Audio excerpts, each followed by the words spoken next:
Hello students, इस video में हम एनसीईआरटी का chapter 7 concerns and needs in diverse context का पार्ट सी पढ़ेंगे, जिसका नाम है टेक्सटाइल ट्रेडिशंस इन इंडिया। इससे पहले पार्ट ए, जिसका नाम है nutrition, health and hygiene, and part B resource availability and management. इसकी वीडियो ऑलरेडी अपलोडेड है, आप प्लेलिस्ट में जाके चेक कर सकते हैं। अब स्टार्ट करते हैं चैप्टर। तो सबसे पहले है हिस्टोरिकल पर्सपेक्टिव इन इंडिया। ठीक है, अब फर्स्ट पॉइंट कह रहा है कि टेक्सटाइल जो है ना, टेक्सटाइल की जो मैन्युफैक्चरिंग है वो उतनी ही पुरानी है जितनी कि हमारा इंडियन सिविलाइजेशन। ठीक है, हम पढ़ते हैं ना हिस्ट्री के अंदर इंडियन सिविलाइजेशन के बारे में, वो है।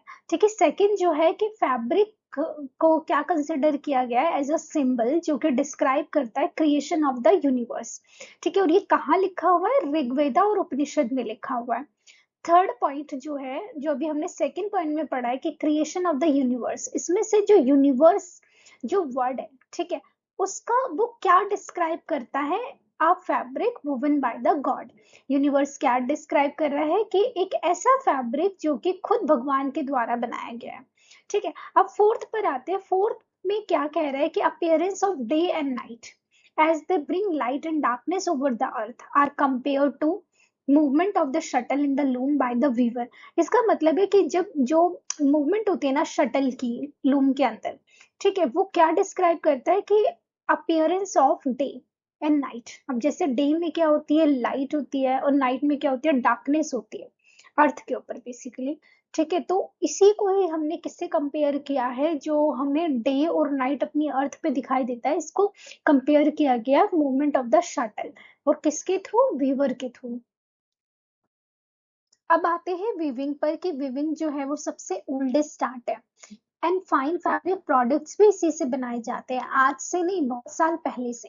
ठीक है, सेकंड जो है fragments as well as terracotta spinners and bronze needles जो है ये मिले हैं हमें एक्सकेवेशन साइट से।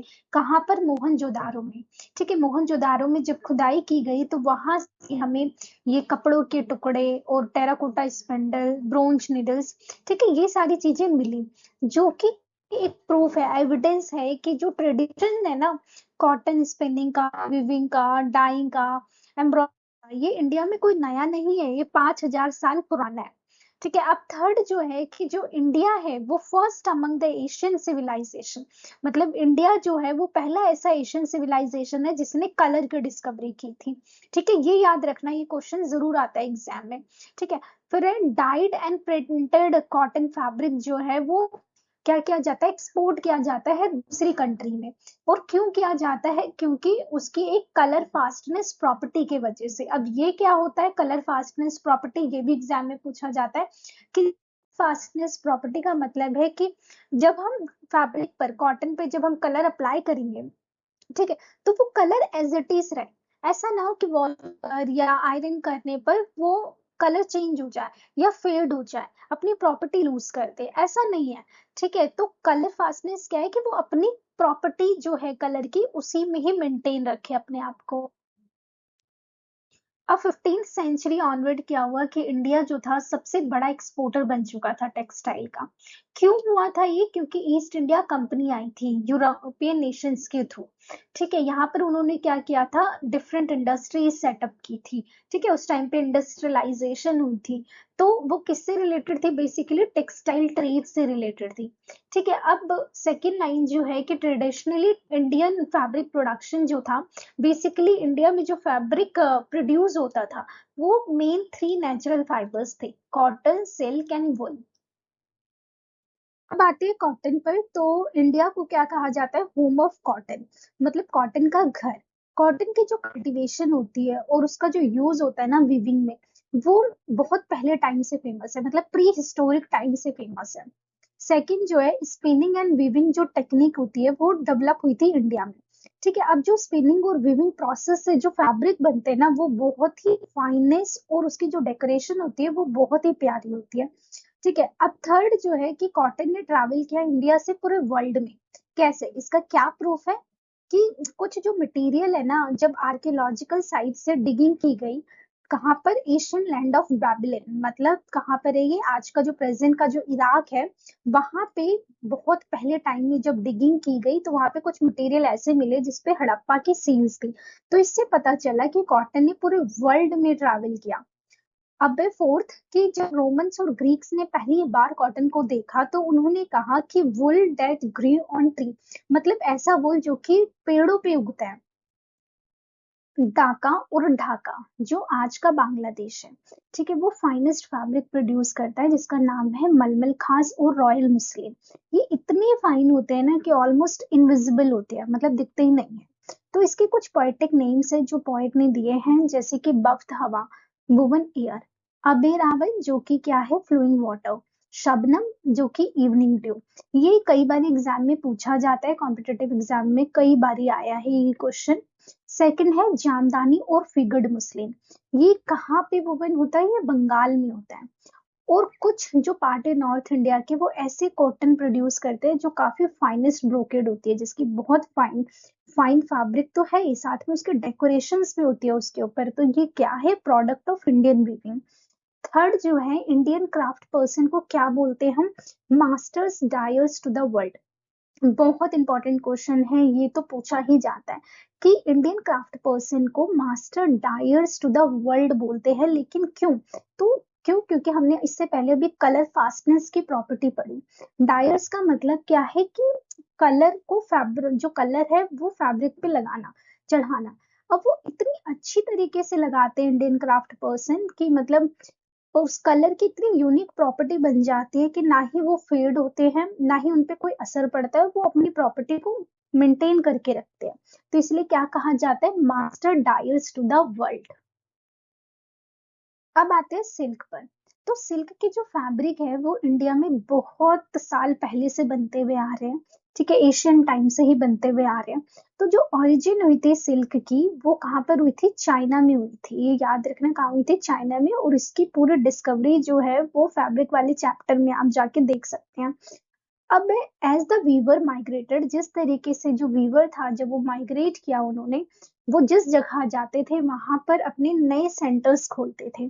तो जिससे कि क्या होता था, वहां पे डेवलपमेंट होती थी और क्रिएशन होता था। अब डिफरेंट जो रीजन है ना हमारी इंडिया में, ठीक है, वहां पर एक specific silk weaving style follow होता है। अब हम इसके आगे अभी जो स्लाइड है उसमें पढ़ेंगे कि कौन कौन से डिफरेंट सेंटर्स है।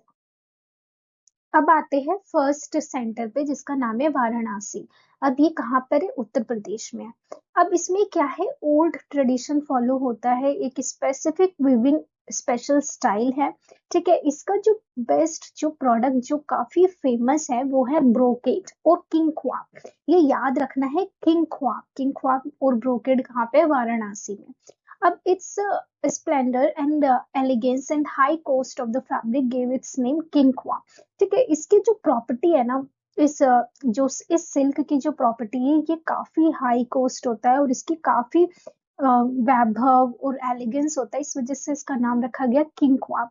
अब किंग ख्वाब का मतलब क्या है? कि ऐसी चीज जिसके बारे में कोई पर्सन ड्रीम भी ना कर सके और कभी कभार वो सपने में दिखे, तो इसका मतलब क्या है? किंग, किंग जो है यहाँ पे KIN, किंग मतलब गोल्डन, ख्वाब मतलब ड्रीम। ये याद रखना है आपने। अब सेकंड जो सेंटर है सिल्क का वो है वेस्ट बंगाल। अब ये ट्रेडिशनली फेमस है सिल्क वीविंग के लिए। अब जो फर्स्ट पॉइंट यहाँ पर है कि by using a loom similar to that of Jamdani weavers. अब इसमें क्या यूज किया जाता है? बिल्कुल सिमिलर लूम यूज किया जाता है जो जामदानी वीवर्स यूज करते हैं।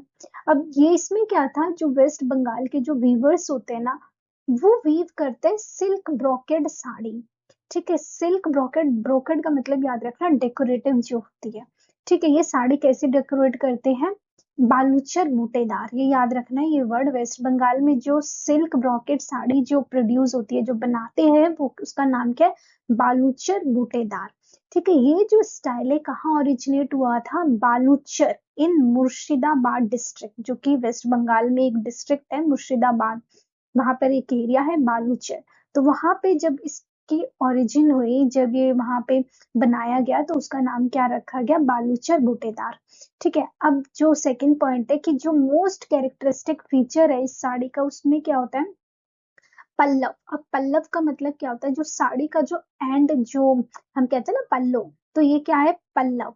तो जो उसका एंड पीस होता है ना, उसमें क्या होता है यूनिक डिजाइन होते हैं जो कि क्या डिपिक्ट करते हैं एपिक्स। एपिक्स का मतलब जिसमें रामायण महाभारत के सीन लिए जाते हैं। रॉयल कोर्ट होता है, डोमेस्टिक और ट्रैवल सीन्स होते हैं विद राइडर्स एंड पैलिंकिन्स। लास्ट जो है इसमें और क्या होता है, मैंगो मोटिव, जो कि मोस्ट कॉमनली यूज्ड होते हैं बॉर्डर्स पर और पल्लव्स पर। थर्ड सेंटर है गुजरात। अब गुजरात ने डेवलप किया खुद के ओन स्टाइल ऑफ किंग ख्वाब। उसने खुद का स्टाइल बनाया किंग ख्वाब का। ठीक है, ये भी क्या होते हैं, वेरी फाइन टेक्सटाइल प्रोड्यूस होता है कहाँ पे, बारूच एंड कैम्बे, जो कि बहुत ही पॉपुलर है इंडियन रूलर्स टाइम से, बहुत फेमस है ये। ठीक है, थर्ड जो है लिखा हुआ है आशा वाली साड़ीज। ये याद रखना, गुजरात में सबसे फेमस है आशा वाली साड़ीज। ठीक है, कहाँ से है ये, अहमदाबाद से है। ठीक है, इसमें क्या होता है, बहुत ही ब्यूटीफुल ब्रोकेड बॉर्डर्स होते हैं और पल्लव्स होते हैं। दे हैव रिच गोल्ड और सिल्वर मेटालिक बैकग्राउंड। इसमें बहुत ही गोल्ड और सिल्वर मेटालिक बैकग्राउंड होते हैं। इसमें जो पैटर्न्स होते हैं ना, वो वोवन होते हैं कलर्ड थ्रेड से। ठीक है, जो कि एक फैब्रिक को कौन सी अपीयरेंस देते हैं, एनिमल्ड अपीयरेंस देते हैं, मतलब ग्लासी और शाइनी अपीयरेंस देते हैं। अब जो फोर्थ है, human animal and bird motifs are frequently incorporated. मतलब यहाँ पे गुजरात के जो आप देखोगे फैब्रिक, तो उसमें क्या दिखते हैं, ह्यूमन एनिमल बर्ड। ठीक है, इस तरीके के पैटर्न्स उसमें लिए जाते हैं। और यही क्या है, इंटीग्रल पार्ट है गुजराती फोक ट्रेडिशन। आप लोगों ने गुजरी बर्ड देखी होगी, वो गुजरात से ही आई हुई है। अब फोर्थ सेंटर है तमिलनाडु। अब तमिलनाडु में क्या है, कांचीपुरम। ये एक फेमस ब्रोकेड विविंग सेंटर है साउथ इंडिया का, और वो भी एशियन टाइम से। अब यहाँ पे जो ट्रेडिशनल साड़ीज होती है ना, उसमें क्या होता है, बर्ड और एनिमल के मोटिव्स होते हैं, जिसमें कि काफी ब्रोकेड पल्लव्स होते हैं। मतलब जो पल्लव होते हैं उसमें काफी रिच ब्रोकेड यूज किया जाता है। अब यहाँ पर मोस्टली क्या होते हैं, जो डार्क कलर्स होते हैं ना, वो यूज किए जाते हैं, जैसे कि red, purple, orange, yellow, green, blue, जो कि प्रिडोमिनेंट है साउथ इंडियन फैब्रिक्स में। आप देखोगे साउथ इंडियन फैब्रिक्स में ज्यादातर डार्क कलर्स होते हैं, लाइट कलर बहुत कम ही दिखते हैं वहां पर। फिफ्थ सिल्क सेंटर है महाराष्ट्र। अब महाराष्ट्र में क्या है, पैथन, जो कि लोकेटेड है बैंक ऑफ गोदावरी रिवर में, औरंगाबाद इन महाराष्ट्र। ये सबसे ओल्डेस्ट सिटीज है इन दक्कन रीजन में। ठीक है, अब ये फेमस किस लिए है, इसकी स्पेशल सिल्क साड़ी के लिए। और उसमें क्या स्पेशल है, बेसिकली गोल्ड की फिलिंग की जाती है वीविंग करते टाइम उसके बॉर्डर्स और मोटिव्स पर। ठीक है, थर्ड जो है टेपेस्ट्री वीव। अभी पढ़ेंगे कि टेपेस्ट्री वीव क्या होती है। ये यूज की जाती है पैथिन में। ठीक है, ये भी क्या है, ओल्डेस्ट टेक्निक है डेकोरेटिव वीविंग की। अब basically it is known for its closely woven golden fabric, मतलब बहुत क्लोजली वुवन किया जाता है गोल्डन फैब्रिक को। In the shimmering gold background various pattern. अब गोल्ड बैकग्राउंड पे क्या यूज किया जाता है, वेरियस पैटर्न्स, जो कि है बूटास, the tree of life, stylish birds and floral borders. ये किस पे वर्क किया जाएगा, red, green, pink and purple glow like jewels पर। अब है टेपेस्ट्री वीव। ठीक है, ये क्या यूज करता है, प्रिंसिपल ऑफ डिसकंटिन्यूअस वेफ्ट। यहाँ पे क्या होता है, किसका यूज करता है, बेसिकली टेपेस्ट्री वीव जो डिसकंटिन्यूअस वेफ्ट का यूज करता है। बेसिकली वेफ्ट क्या होता है, फिलिंग यार्न्स। ठीक है, अब ये अलाउ क्या करता है, मल्टी कलर्ड यार्न्स आते हैं इसमें, यूज होते हैं, जिस वजह से क्या होता है, जो फैब्रिक की जो अपीयरेंस होती है ना, वो आगे और पीछे, मतलब on its face and reverse side पर वो सेम होती है। और किस वजह से होती है, टेपेस्ट्री वीव की वजह से होती है। अब सूरत, अहमदाबाद, आगरा, दिल्ली, बुरहानपुर, तिरुचिरापल्ली एंड तांजावुर, ये क्या है, ट्रेडिशनली रिनाउंड सेंटर है जरी ब्रोकेड वीविंग के लिए। अब आते हैं थर्ड नेचुरल फाइबर, जिसका नाम है वुल। अब वुल की जो डेवलपमेंट होती है, वो एसोसिएटेड होती है कोल्डर रीजन से, जैसे कि hills of Ladakh, Jammu Kashmir, Himachal Pradesh, Uttar Pradesh, hills of West Bengal, सब north east state, Punjab, Rajasthan and a few places of central and west India. ठीक है, अब क्या है, सेकंड जो पॉइंट है, क्वेश्चन पूछा जाता है स्पेशलिटी हेयर क्या होता है, जिसमें क्या होता है, hair of animals other than sheep. मतलब जैसे कि कुछ एनिमल्स सिर्फ शिप को हटा देंगे। क्यों? क्योंकि इस हेयर की प्रॉपर्टी क्या है, बहुत फाइन होते हैं और बेसिकली लग्जरियस प्रॉपर्टी होती है इसकी। और इसमें कौन कौन से एनिमल्स आते हैं, mountain goats, rabbits and camels have also been used in India. अब एक कश्मीरी लिटरेचर जो था 11th सेंचुरी में, वो कंफर्म करता है कि मल्टी कलर्ड वुलन फैब्रिक्स जो थे उसकी वीविंग की गई थी इस पीरियड में। ठीक है, अब सेकंड पॉइंट क्या कहता है कि फ्रॉम द 14th सेंचुरी से पर्शियन ने क्या किया था, इन्फ्लुएंस किया था कि शॉल्स की प्रोडक्शन हो। थर्ड में क्या कह रहा है कि इट यूटिलाइज करता है मोस्ट कॉम्प्लेक्स टेपेस्ट्री वीव। इसमें कॉम्प्लेक्स टेपेस्ट्री वीव हमने पढ़ा था ना, आगे और पीछे से जो सेम दिखता है वो टेपेस्ट्री वीव में होता है। तो in a multitude of colours and intricate patterns use किए गए, इसमें काफी मल्टीट्यूड कलर्स और इंट्रिकेट पैटर्न्स यूज किए गए। अब जो बेस्ट जो शॉल्स थी ना, वो किससे बनी थी, पश्मीना और शहतूत से। और ये किसके हेयर से बनी थी, माउंटेन गोट्स के हेयर से बनी थी। ठीक है, फोर्थ जो है कि जो मुगल एम्परर्स थे ना, वो रिस्पॉन्सिबल है कि उन्होंने प्रमोट किया इस आर्ट को। शॉल ऑफ कश्मीर, बेसिकली क्या किया उन्होंने, शॉल ऑफ कश्मीर को वर्ल्ड फेमस बनाया उन्होंने। ठीक है, तो ये अच्छी बात है। पर उसके बाद फिफ्थ क्या है कि इसके बाद मतलब क्या की गई, एम्ब्रॉयडरी इंट्रोड्यूस की गई शॉल्स के अंदर। और इसमें जो डिजाइन यूज होते थे वो कश्मीर की ब्यूटी को दिखाते थे, और मैंगो मोटिव्स होते थे जिसे हम पैसले कहते हैं। और ये काउंटलेस वैरायटीज में होते थे और डिफरेंट कलर कॉम्बिनेशंस में होते थे। अब अकबर ने क्या किया था, इंट्रोड्यूस किया था style of Jamawar shawls. Jamawar shawls क्या थी, ये लार्ज शॉल्स होती थी जिसको इस तरीके से डिजाइन किया जाता था कि उससे हम गारमेंट्स भी बना ले। अब इस वर्ड का जो जामावार का मतलब है ना, वो पूछा जाता है एग्जाम में कि जाम क्या है, क्लॉक। वॉर का मतलब क्या है, यार्डेज। जामा मतलब क्लॉक, वॉर मतलब यार्डेज। ठीक है, अब जो हिमाचल की जो शॉल्स है ना, वो मोस्टली वोवन होती है एंगुलर और ज्योमेट्रिकल मोटिव्स में, grouped in straight horizontal lines में। ठीक है, बैंड्स एंड स्ट्रिप्स भी होती है इसमें, वन और two placed verticals as well. ठीक है, इसमें एक और दो वर्टिकल भी प्लेस्ड होती है। अब कुल्लू वैली जो है वो स्पेशली नोन है किसके लिए, शॉल वीविंग के लिए। ठीक है, अगर आप हिमाचल जाओगे तो वहां पर आप देखोगे कि कितनी वैरायटी ऑफ शॉल्स मिलती है। ठीक है, वहां पे जरूर देखना ये। और ये किसके लिए फेमस है, शॉल वीविंग के लिए। और कुछ सेवरल अदर वुलन फैब्रिक्स भी होते हैं जैसे कि पट्टू एंड दोहरू, जो कि रैप्स ऑफ मैन है।